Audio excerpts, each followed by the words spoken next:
Kapayapaan sa iyo, magandang kapatid. Kapag ang mundo mo ay parang gumuho, saan ka tumatakbo? Ito ang day 2 ng ating 7 araw na devotional series na pinamagatang binalot ng kanyang pag-ibig. Basahin natin ang awit 46:1.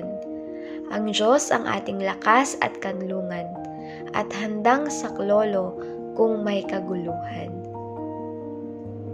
Napakalinaw ng pangako ng Diyos sa talatang ito. Hindi niya sinabing minsan lang siyang tutulong. Sinabi niya, siya ay handa.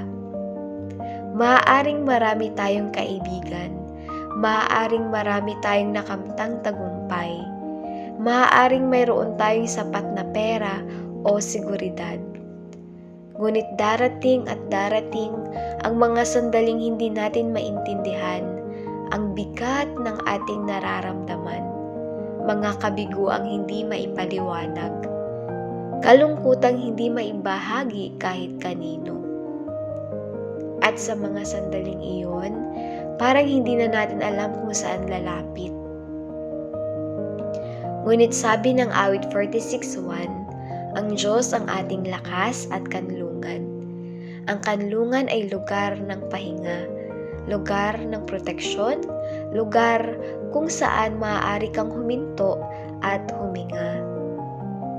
Tanging ang Diyos lamang ang lubos na nakakaunawa ng lahat ng ating nararanasan, lalo na sa oras ng kaguluhan at kapighatian.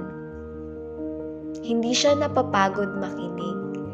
Hindi siya naiistorbo sa ating paglapit.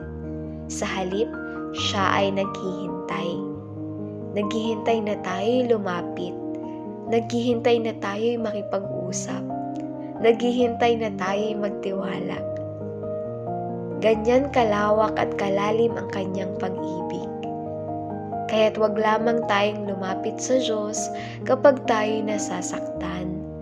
Lumapit din tayo sa Kanya sa panahon ng kaginhawaan, sa panahon ng tagumpay, sa simpleng araw-araw. Sapagkat ang Diyos ay hindi lamang ating saklolo sa problema, siya ang ating kanlungan sa lahat ng panahon. Salamat sa pakikinig, magandang kapatid. Kung hindi mo pa napapanood ang day 1, maaari mo muna itong balikan. Naway samahan po kayo ng kapayapaan at pag-ibig ng Diyos sa bawat sandali ng inyong buhay. Pagpalain po kayo ng Panginoon.